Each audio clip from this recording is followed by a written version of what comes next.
Muitas são as aflições do justo, mas o Senhor o livra de todas as angústias. Salmo 34, 19.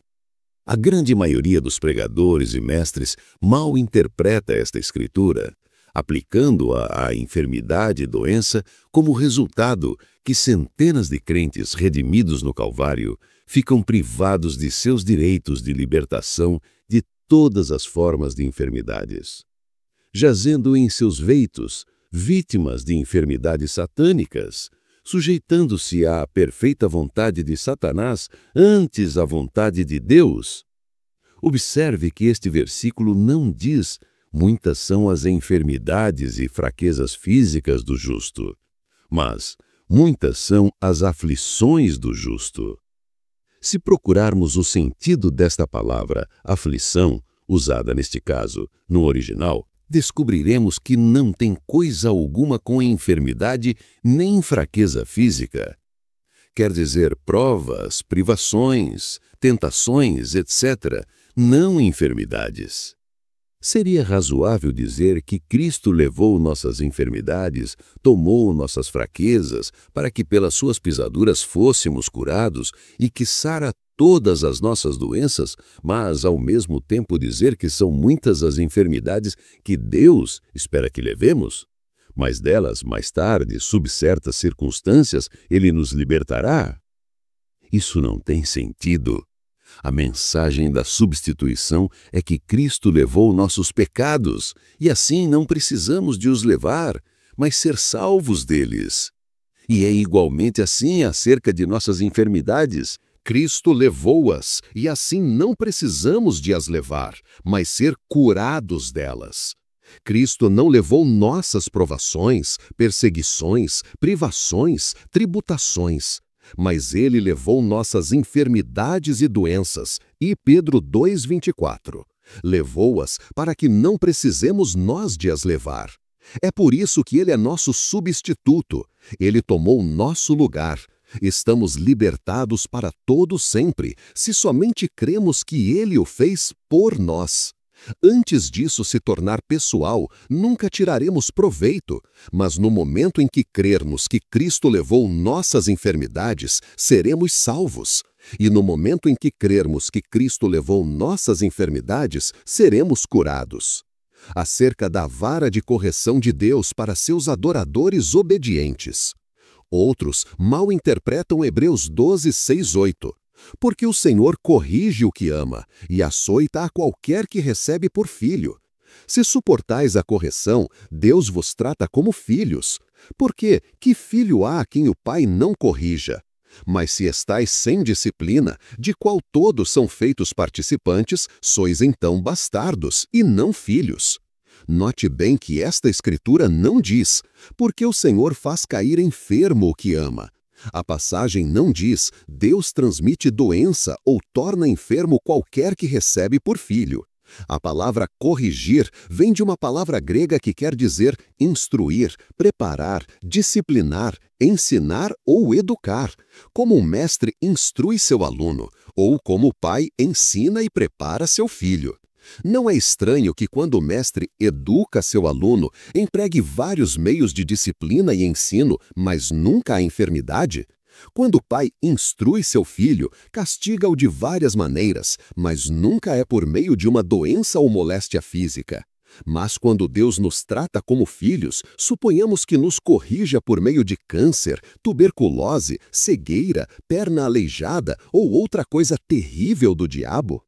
Em vez de levar o crente obediente e consagrado a se levantar com autoridade e reclamar seus direitos de redenção pela aliança, esta ideia de castigo por enfermidade deixa o enfermo na incerteza, perguntando a si mesmo qual o mal que praticou para ser castigado.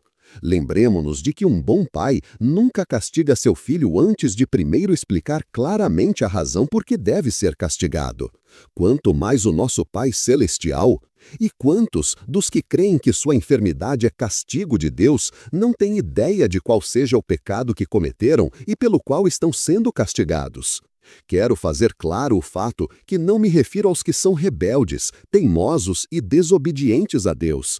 mas anelo encorajar os que realmente creem e são obedientes à vontade de Deus, que não mais deixem o diabo, o arqui-embusteiro, os condenar e enganar, conservando os enfermos, fracos no físico e incapazes de abundar em toda a boa obra, e 2 Coríntios 9:8, dizendo-lhes que sua enfermidade é a vara de castigo de Deus para corrigir um erro ou para endireitar uma coisa errada nas suas vidas, etc.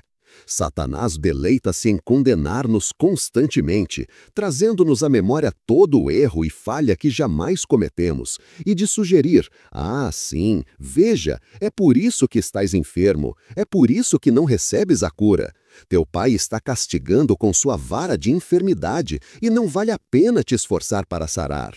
Teu adversário, o diabo, portanto, consegue levar-te a culpar Deus, que é quem cura as enfermidades, Êxodo 15:26, que ele, Satanás, tem posto sobre ti. Um dos que proclamam esta tradição tinha a dureza de coração para declarar que 90% dos crentes estão enfermos porque Deus os fez cair enfermos, usando a enfermidade como uma vara de correção para exprimir seu amor para com eles, moldando suas vidas para se conformarem com sua perfeita vontade. Ele, então, tinha a ousadia de dizer que os crentes que não sofrem, de vez em quando, a vara de correção da enfermidade na mão de Deus são bastardos e não filhos.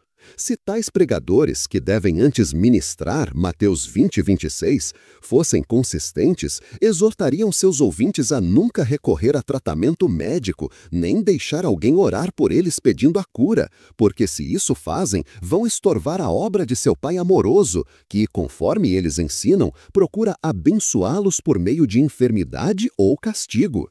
O pregador a que nos referimos, depois de dizer à assistência que 9 de cada 10 dos enfermos entre eles estavam sob a vara de correção na mão de Deus, lançou o apelo a todos os enfermos a chegarem à oração, e ele orou e ordenou que fosse curada cada pessoa doente, não obstante o que declara acerca da vara de correção na mão de Deus. Mas os que ensinam esta doutrina são raramente consistentes no que pregam. Dizem aos enfermos que se devem submeter humilde e pacientemente à punição por meio da enfermidade, e no mesmo tempo nos aconselham a lutar contra a enfermidade, entregando-se nas mãos do médico que acham melhor qualificado a evitar o castigo de seu pai por meio da enfermidade. Isso é realmente rebeldia e não submissão. Se persistimos em crer que a enfermidade ou fraqueza é punição de Deus sobre nós por certo mal que fizemos, não devemos tentar a Deus, nem por meio da medicina, nem por oração, a nos aliviar da enfermidade, mas devemos esforçar-nos para determinar o mau ato que praticamos. E se conseguirmos determinar isso, devemos concentrar tudo em afastar o mal que fizemos.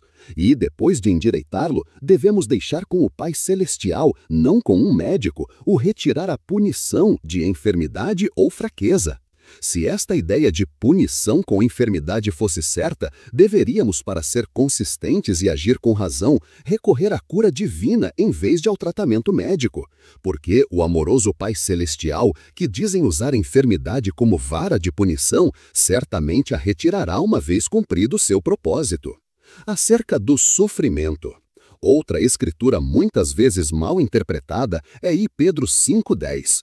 O Deus de toda a graça, que em Cristo Jesus vos chamou à sua eterna glória, depois de haverdes padecido um pouco, Ele mesmo vos aperfeiçoará, confirmará, fortificará e fortalecerá.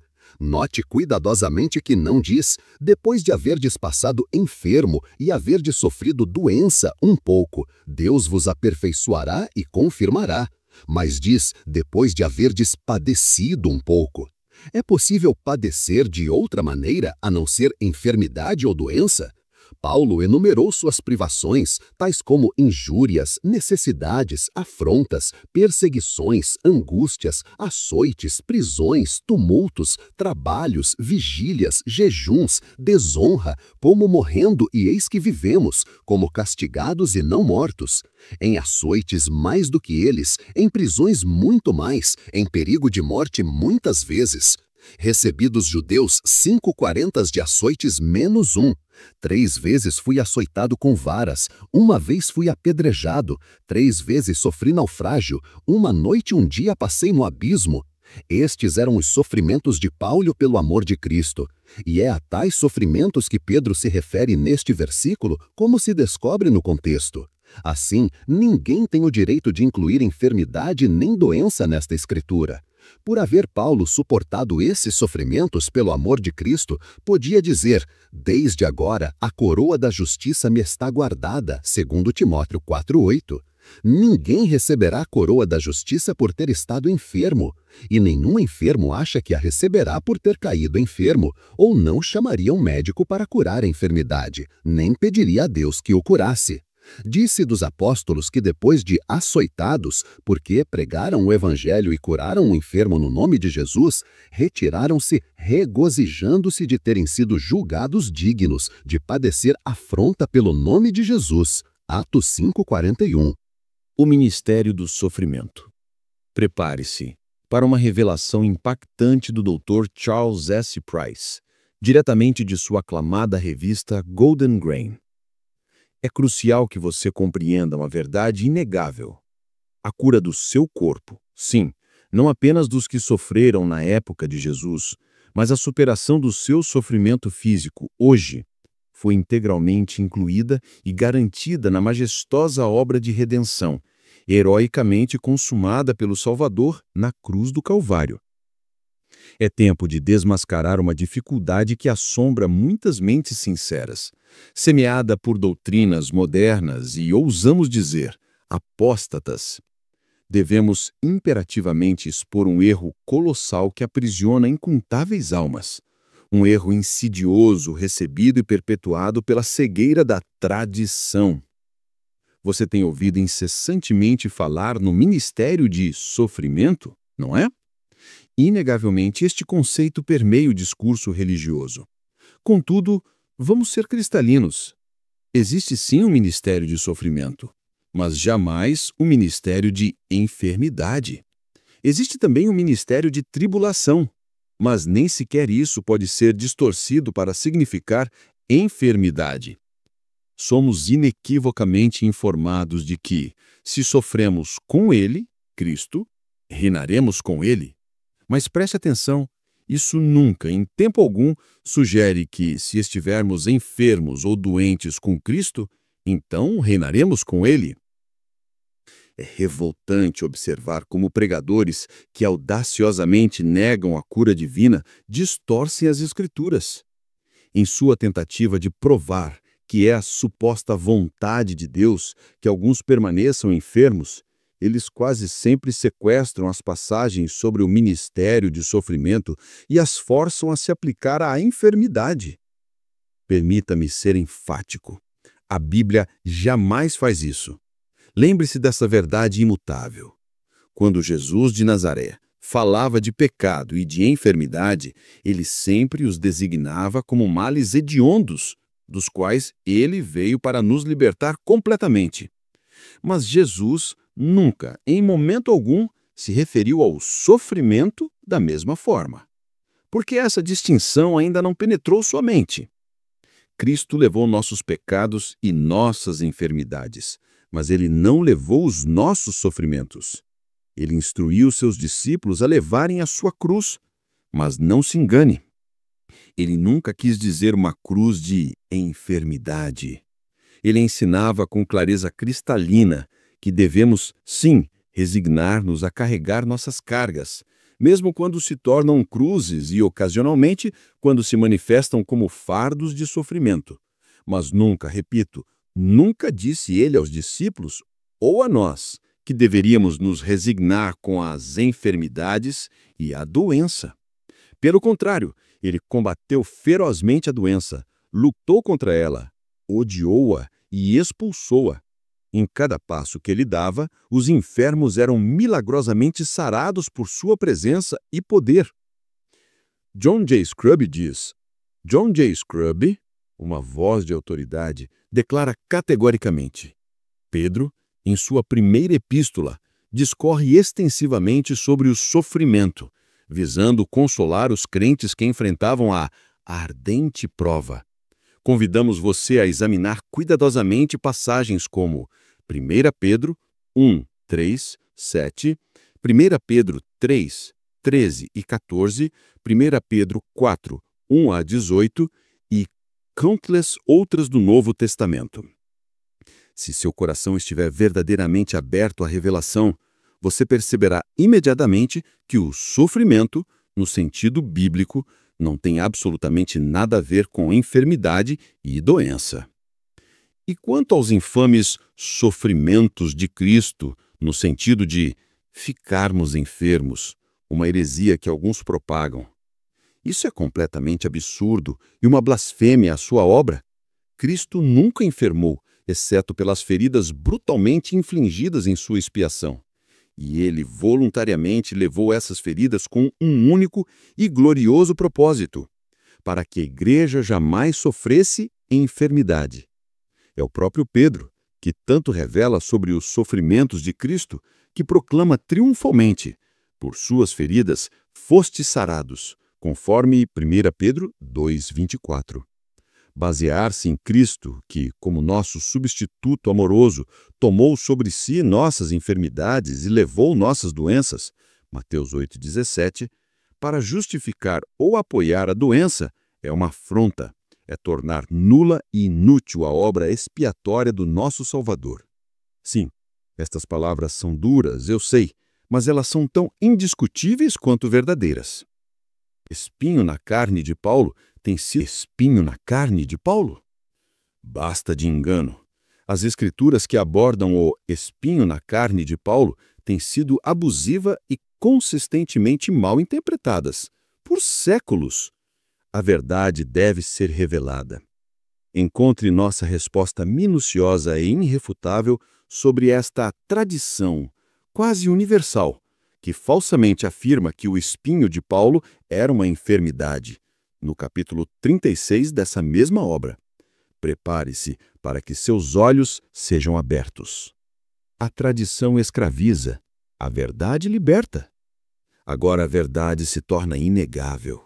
Fica perfeitamente claro porque Jesus proclamou com autoridade divina: conhecereis a verdade e a verdade vos libertará. João 8,32. Todas estas doutrinas antibíblicas e tantas outras armadilhas servem apenas para aprisionar as vítimas na escravidão cruel da enfermidade e da doença. Mas quando ousamos pregar a verdade libertadora, quando informamos o povo de nossa total libertação de todo o pecado e de toda a enfermidade, uma libertação adquirida com sangue no Calvário, é nessa hora que a gloriosa vontade de Deus para a cura dos enfermos é plenamente revelada. É neste momento que você tem a oportunidade de ativar sua fé e ser imediatamente curado.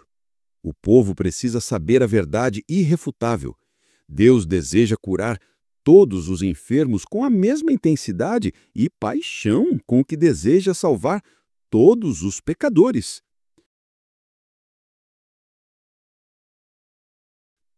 Os tradicionalistas dizem: sende feios quando enfermos, sende pacientes.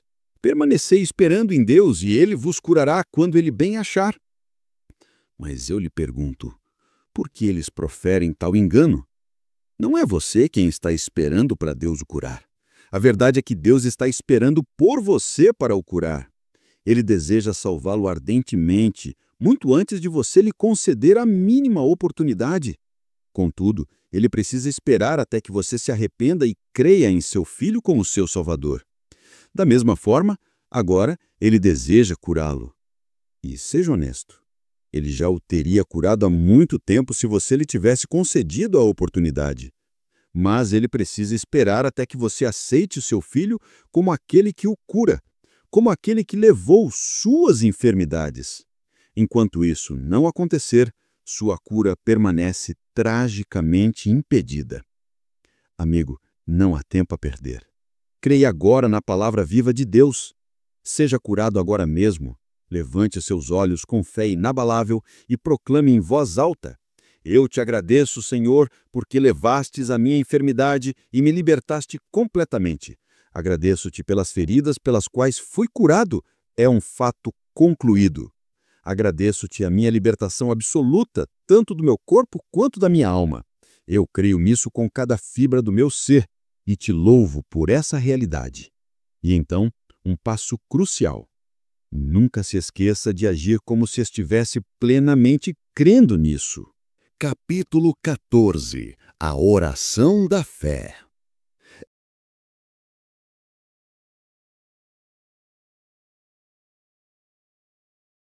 É importante refletir sobre as palavras de Tiago. A oração da fé salvará o doente, e o Senhor o levantará. Esta promessa foi gentilmente estendida a alguém que esteja enfermo. É verdadeiramente inspirador recordar as palavras alguém e quem quiser, que ressoam como convites sublimes e gloriosos, abraçando a todos e permeando as páginas da verdade bíblica. Tais expressões nos confortam, quem quiser para a salvação e alguém para a cura divina. Se porventura essas palavras parecessem não se aplicar a você ou a qualquer outra pessoa, seria difícil encontrar um sentido. Contudo, se a palavra alguém de fato nos inclui a todos, então temos motivos para grande regozijo, pois nos revela que a cura é para todos. É importante compreender que a oração da fé não pode ser proferida enquanto questionamos se é ou não a vontade de Deus realizar aquilo que lhe pedimos. A verdadeira fé, como nos é revelado, nasce ao ouvir a palavra de Deus. Isso significa ao ouvir o que Deus expressa através de sua palavra sobre sua intenção. Assim, a oração da fé é um convite simples para pedir a Deus que cumpra aquilo que Ele já prometeu.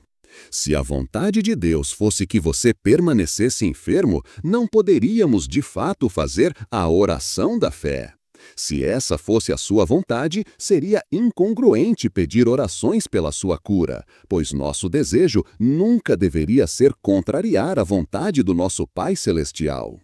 Igualmente, buscar auxílio médico ou remédios nesse cenário seria como dizer: é tua vontade, Senhor, que eu esteja doente, mas farei algo para contornar a tua vontade. Para uma coerência perfeita, se você acredita que não é a vontade de Deus curá-lo, talvez não fosse adequado fazer qualquer esforço para sarar, mas sim resignar-se à sua sorte e comunicar a todos que está sofrendo a enfermidade por amor ao Senhor Jesus Cristo. Mas quando ele expressou tal desejo, em vez de desejar seu sofrimento, ele mesmo sofreu por você. Se de fato você acredita que a vontade de Deus é que permaneça enfermo e nutre dúvidas sobre seu desejo de curá-lo, é compreensível que se sinta resignado e até contente com essa percepção. Se sua crença é que Deus deseja que você sofra, sugerimos gentilmente que, em vez de investir em remédios ou consultas médicas, considere direcionar esses recursos para o benefício do próximo, talvez apoiando a obra missionária. Se a cura não for a vontade de Deus para você e sua maior aspiração for cumprir essa vontade, talvez seja mais coerente não entregar seu caso a um médico que naturalmente buscaria reverter essa condição. Convidamos você a refletir sobre estas considerações sob uma perspectiva bíblica. A oração da fé. Ao abordarmos a oração da fé, percebemos que muitas pessoas associam-na a uma resposta instantânea. Por vezes, se os resultados não se manifestam de imediato, pode-se concluir erroneamente que a oração da fé não foi realizada. É compreensível que algumas pessoas não experimentem a cura para seus corpos, talvez por inadvertidamente tentarem ditar o tempo e a maneira do Senhor. Orar a oração da fé não significa, por obrigação, que a resposta seja visível ou perceptível de imediato. É, na verdade, a oração de quem, profundamente conhecendo a palavra de Deus, se mantém absolutamente positivo de que Deus ouviu e, por sua própria aliança, está comprometido a responder e a manifestar os resultados solicitados. Esta manifestação pode ocorrer instantaneamente ou de forma gradual. Contudo, uma verdade permanece inabalável: Deus responderá à oração da fé. Após apresentar a oração da fé e confrontar a enfermidade, o assunto é gentilmente entregue nas mãos do Senhor e Ele, com certeza, restaurará. Quer ele haja instantaneamente, quer a cura se desenvolva gradualmente, o tempo não anula a verdade de sua palavra. Nosso chamado é a crer, afastando qualquer dúvida. Ao confiarmos plenamente nele, permitimos que a enfermidade seja completa e perfeitamente erradicada. A fé e os sintomas. É importante recordar que, ao cumprir integralmente a palavra de Deus e proferir a oração da fé, você pode, a partir desse instante, declarar-se curado pelo poder divino. A própria palavra de Deus nos assegura: se sabemos que nos ouve em tudo o que pedimos, sabemos que alcançamos as petições que lhe fizemos. Mesmo que alguns sintomas da enfermidade persistam por um tempo, a fé, firmada na palavra de Deus, proclama que a obra já está completa. A fé, em sua essência, não se apoia em nada além da palavra de Deus e não teme nela se firmar. O tentador por vezes sussurra: você não tem coragem de reivindicar isso, não está curado, veja os sintomas. Contudo, nesses momentos, o verdadeiro crente encontra refúgio seguro nas promessas da palavra, crendo, confiando e glorificando a Deus, reconhecendo sua fidelidade à sua palavra e a natureza enganosa de Satanás, o pai da mentira. Fé na palavra de Deus. Se você cultivar a fé, Jesus nos assegura: nada vos será impossível, conforme registrado em Mateus 17:20. Ele também nos convida: se vós estiverdes em mim e as minhas palavras estiverem em vós, pedireis tudo o que quiserdes e vos será feito, como encontramos em João 15:7. E ainda: por isso vos digo que tudo o que pedirdes, crendo, crede que o recebereis e tê-lo-eis, em Marcos 11:24. É verdadeiramente seguro proferir a oração da fé e confiar os resultados a Deus, independentemente das circunstâncias. Poderíamos compartilhar centenas de testemunhos de nossas campanhas de avivamento nos Estados Unidos e em outras nações. Contudo, escolhemos não detalhá-los aqui, para que sua fé se ancore não em experiências alheias, mas firmemente na palavra de Deus. Nosso desejo é edificar sua fé no que Deus declara. É por essa razão que limitamos os relatos de curas e milagres em nosso ministério. Uma experiência narrada por si só talvez não gere fé. Entretanto, ouvir a palavra de Deus certamente o fará e, de forma poderosa, a produzirá. A fé e os nossos 5 sentidos. A palavra de Deus nutre a fé, enquanto as histórias de nossas experiências tendem a alimentar nossos sentidos. É crucial entender que nossos sentidos e a fé operam em esferas distintas. A fé, por vezes, precisa transcender as percepções sensoriais. Se você escolhe andar pela fé, não pode ao mesmo tempo andar pela visão. Para acolher a palavra de Deus como verdade, é necessário não sempre se apegar às evidências dos seus sentidos. Crer na palavra de Deus muitas vezes implica em gentilmente ignorar as informações sensoriais. O tato, olfato, gosto, audição e visão são faculdades do homem natural.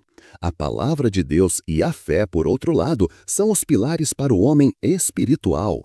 O homem natural é guiado por seus sentidos, mas o homem espiritual é guiado por sua fé na palavra de Deus, como nos recorda em 2 Coríntios 5:7. A visão e o tato são dons que pertencem à experiência humana natural. A fé, no entanto, é a esfera do homem sobrenatural, e cada crente é, de fato, um ser sobrenatural. Para muitos, pode parecer contraintuitivo desconsiderar os sentidos. Tendo confiado neles como evidência conclusiva e final por tanto tempo, pode ser desafiador reconhecer que existe uma forma de prova além dos 5 sentidos. Fomos ensinados por vezes que o Supremo Tribunal é o sentido da visão, ver para crer. Nossas vidas foram, em grande parte, planejadas e vividas sob essa perspectiva. Contudo, há uma fonte ainda mais elevada de conhecimento, a fé que revela, que floresce a partir da palavra de Deus e da oração. Para o crente, o super-homem, a palavra de Deus deve gentilmente assumir o papel de supremo tribunal. Percebemos que muitos crentes, ao serem convidados a viver pela fé e não pela visão, a suavemente deixar a evidência dos sentidos, podem reagir com certa resistência. Isso significa que não posso confiar no que vejo? Questionam. Jamais poderei aceitar algo tão absurdo. Por exemplo, seguro um livro. Eu o vejo, o toco, sinto o cheiro da tinta em suas páginas, o ouço cair e bater no chão. Isso quer dizer que o livro não é real, que não está aqui, quando meus sentidos confirmam sua presença e realidade? Nossa perspectiva é que podemos acolher a evidência de nossos sentidos até o ponto em que eles não contradizam a palavra de Deus. Quando há essa divergência, é o momento de, com sabedoria, priorizar a palavra de Deus e nela crer. Qual é a verdadeira prova de nossa cura? Uma sensação súbita de calor? Um arrepio de frio? Ou a palavra de Deus? Frequentemente refleti sobre por que tantas pessoas que consideram absurdo crer na palavra de Deus quando seus sentidos a contradizem, estão tão prontas a depositar fé em uma doença contagiosa à qual um de seus filhos pode ter sido exposto. Eles acreditam firmemente que seu filho desenvolverá tosse em poucos dias, simplesmente porque brincou com Joãozinho ontem, e hoje Joãozinho está com um coqueluche.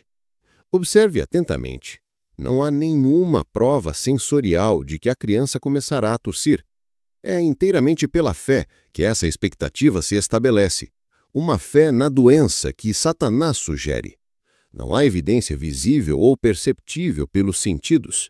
Eles simplesmente creem. Eles possuem fé nisto.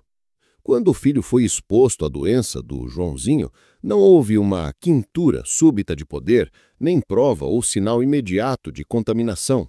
Não receberam um choque de poder para validar a crença, e não há sintomas aparentes da doença. A criança parece tão saudável quanto antes. Contudo, eles sabem que a coqueluche se manifestará em breve. Como eles sabem? Eles possuem o que chamamos fé. Fé na doença. Eles acreditam que a doença já iniciou sua ação, apesar de não verem, sentirem, cheirarem, provarem ou ouvirem nada que o indique. Isso é fé. Não há nada de inerentemente errado em ter fé, a não ser que a fé seja depositada em algo que nos engana. Mas que é fé, isso é inegável.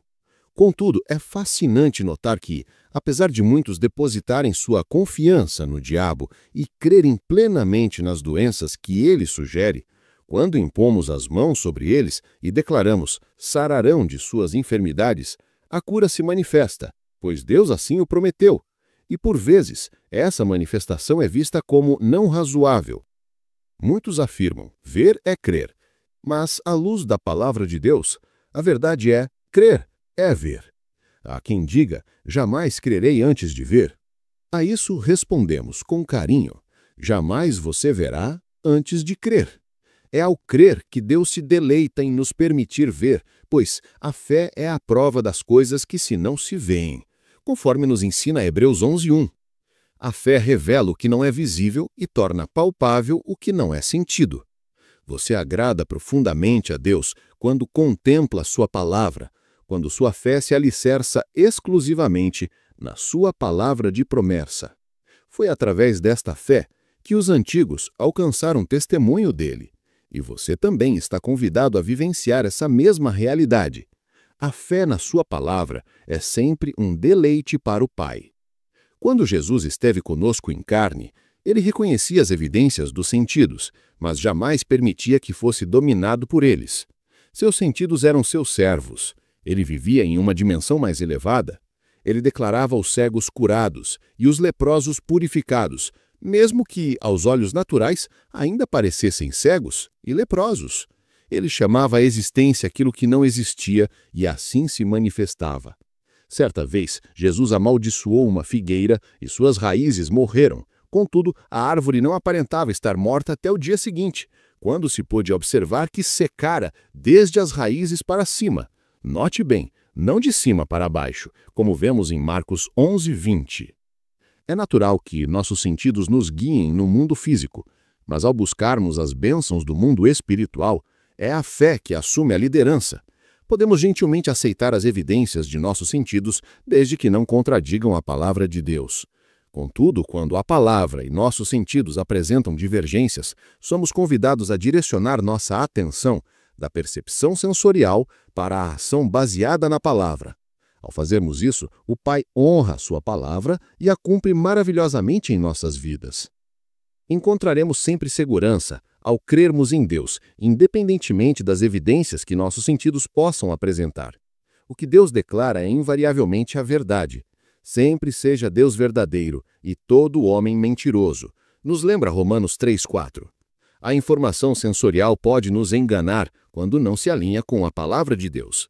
E quando escolhemos andar pela fé, há uma alegria profunda em gentilmente colocar de lado nossos sentidos e desfrutar das bênçãos que o Pai já nos providenciou. Abraão e sua fé. Acreditamos que uma das mais profundas lições sobre este tema é encontrada na fé de Abraão.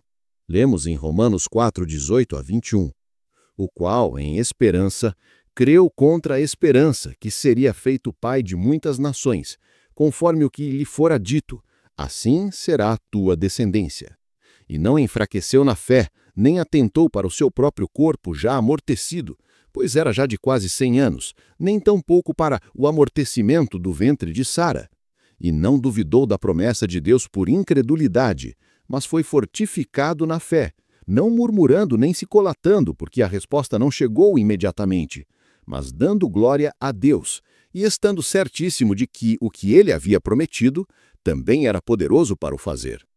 Abraão, com notável firmeza, optou por não se prender às evidências dos seus sensos físicos, que constantemente o lembravam de sua avançada idade, próximo de 100 anos, e da aparente impossibilidade de gerar filhos.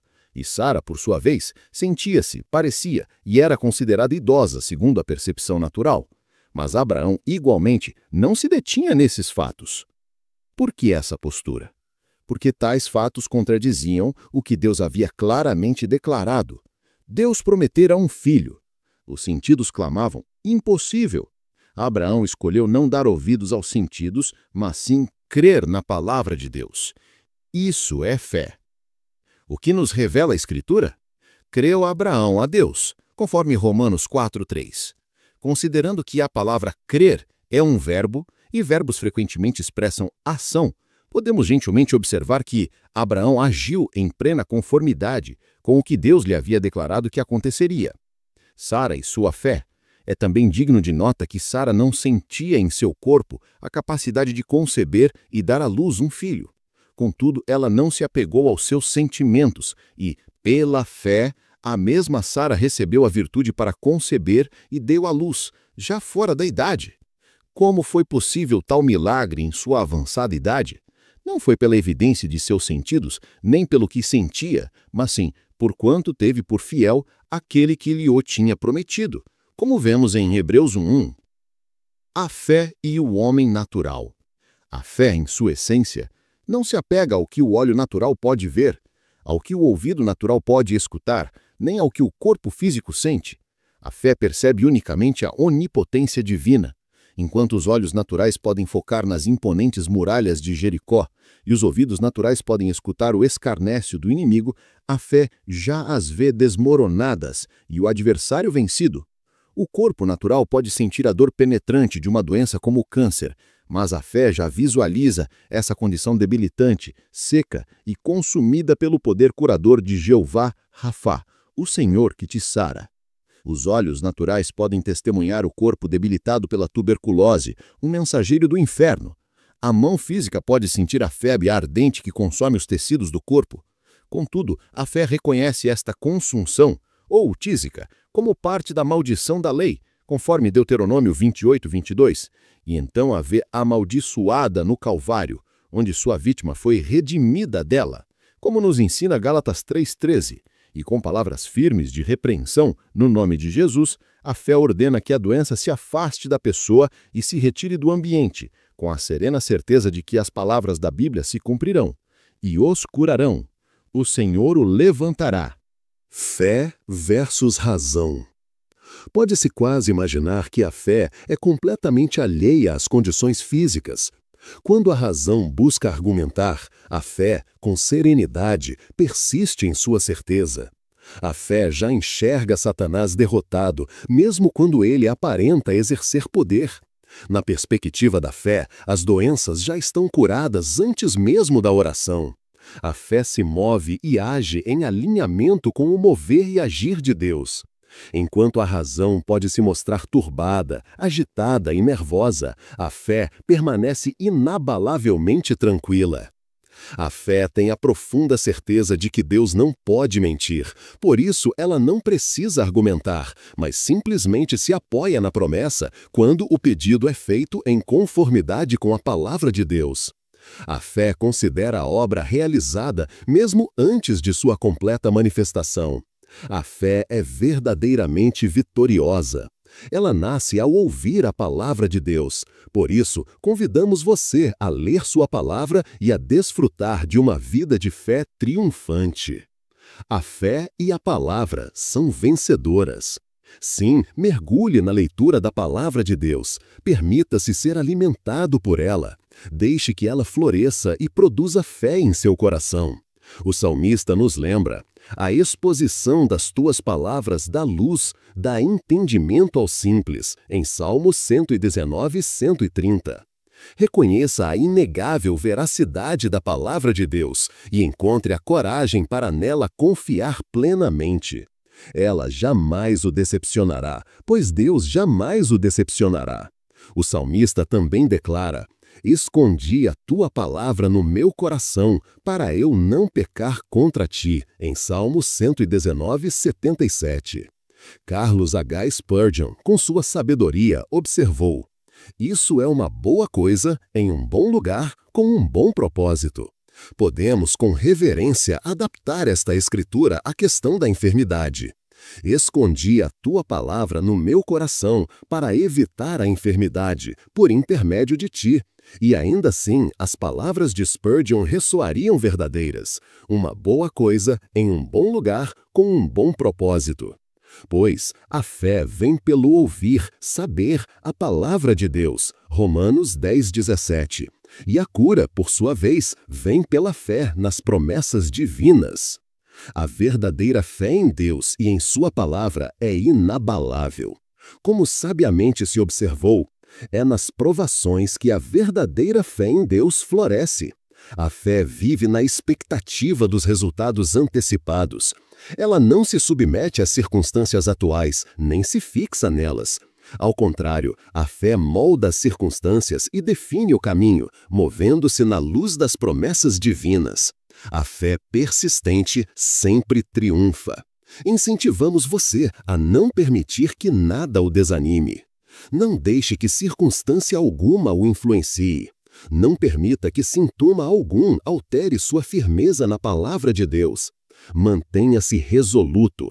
Decida em seu coração, para sempre, que as promessas de Deus se cumprirão. Seja repetir 7 vezes em torno das muralhas de Jericó, Josué 6, 15 e 16, ou realizar 7 mergulhos no rio igual a 2 Reis 5, 14, a vitória virá pela fé perseverante naquilo que Deus declarou. A fé é possessão. Todo lugar que pisar a planta do vosso pé, vô-lo tenho dado, foi a promessa inspiradora que motivou os israelitas ao se depararem com a terra da promessa. Cada pegada representava posse, mas essas pegadas deveriam ser as suas próprias. Da mesma forma, para possuir as ricas bênçãos do Novo Testamento, adquiridas para nós no Calvário, é preciso agir. Cada promessa sobre a qual você colocar a planta do seu pé é sua. A planície fértil está disponível para você, na medida em que a percorrer. O vale abundante de libertação é seu, se você se dispuser a entrar e tomar posse. O planalto de poder espiritual também é seu, se você se inspirar no nobre Caleb, expulsando os anaquins da incredulidade que ali possam residir, como nos relata Josué 14, 6 a 15. Todas essas bênçãos preciosas são suas para possuir no poderoso nome de Jesus. Todas as benditas promessas da palavra de Deus são suas, por isso convidamos você a não hesitar em subir e tomar posse das suas terras. Pode ser que existam adversários poderosos entre você e suas possessões, mas ao unir suas armas, a oração e a fé no nome todo suficiente, você pode avançar contra eles. Não desista até que o último inimigo seja vencido. A extensão da sua possessão será determinada por quanto terreno você percorreu e efetivamente reivindicou. Convidamos você a vestir-se de toda a armadura de Deus para ser invulnerável e a tomar a espada do Espírito para ser invencível. Milite a boa milícia da fé, e 1 Timóteo 6,12. Sofra as aflições como bom soldado de Jesus Cristo, 2 Timóteo 2,3. Resista ao diabo e você descobrirá a verdade da promessa de que ele fugirá de você, como nos assegura Tiago 4,7. Para muitos, a fé pode ser apenas uma palavra teórica. Você tem o poder de transformá-la em um fato vivo e em uma força ativa. Satanás compreende perfeitamente que os interesses de Deus e os seus são os mesmos no que diz respeito à cura. Ele sabe que Deus e você são aliados. Ele reconhece que Deus não permitirá que você fracasse enquanto confiar em sua palavra, pois isso implicaria um fracasso para ele mesmo, e isso é impossível. Após proferir a oração da fé, convidamos você a permanecer firme na fé, agindo com coragem e fortalecendo-se, conforme 1 Coríntios 16:13. Não desista, considere-se saudável em seu corpo, acredite que você será restaurado, reivindique seus direitos de aliança. Assim, Deus receberá a glória e você experimentará a vitória. A fé é a vitória, nos assegura 1 João 5,4.